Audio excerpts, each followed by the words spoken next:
Hi, we're the Juice Pouch Players, and welcome to our review of the game Flip 7. So, to start out, how long does it take to play this game? About 20 minutes at most. It's a very, very quick card game. Super easy. Very similar to Blackjack, and I mean that's also a very quick game. How long does it take to set up?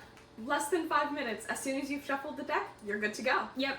The cards are a little hard to shuffle in my opinion, but I mean, because there's like a little bit more cards than a deck of card, and I find them to be relatively stiff. But I mean, as soon as you're shuffled, you're good to go.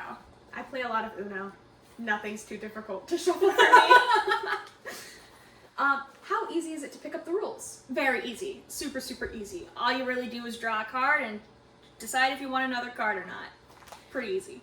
Do you need a practice round before you jump right in? You don't need a practice round. It might be a little helpful if, you're not the best at explaining the games, or, if people still have questions, it might just be a little bit easier, but I mean, you don't need one in order to understand everything. And how transportable is it? This is the size of the box. You can put it in pretty much anything. It is super transportable. I personally bring it with me everywhere. It's just over the size of a regular deck of cards. Super easy. Oh yeah. Is it young kids playable?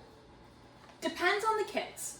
The box says roughly 8 and up, because you do need to be able to add your cards at the end of the game. I mean, if you're okay playing with a kid, if you do the math for them and they're fine with that, as long as they know the difference between the numbers, then they're good to go. Yep. There is some gambling involved because it's very similar to Blackjack, so you have to be able to decide whether you want another card or not. Because if you do get 2 cards of the same value, then you're out for that round, which might be hard for some little kids, so it kind of depends on your kid, honestly. Is it grandma playable? Absolutely. The numbers on the cards are really big. All of them have it written out in letters on the bottom of the card, so you know which way is up. I know my grandma has a hard time seeing sometimes. She absolutely loves this game. She can see them. All the cards are different colors, which is also easier to kind of distinguish between the different cards. It's super playable for grandma. And how much critical thinking is involved? As long as you can tell the difference between the numbers, you're good to go. Yeah, it's really just as long as you don't get a double, you're still in the round. If you want more critical thinking, I mean, you can add, card counting and stuff like that, but you really don't need to. Yeah. Number of people involved. This is a nice party game. I think it can go up to about 10 people. Beyond that, as for a card game, I wouldn't suggest more people than that, personally. Because, I mean, once you run out of cards, you gotta reshuffle the deck, so, I mean, it kind of depends on how much you want to be shuffling the cards. So, I mean, right around 10 is honestly pretty good.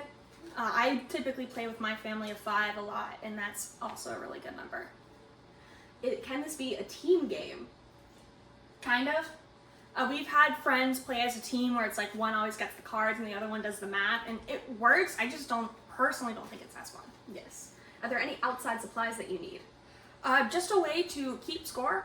The App Games has come out with a website that does scoring. I also made my own scoring spreadsheet, pretty much a calculator or a way to keep tally of the score. Yeah, you'll be able to find links to both in the description below.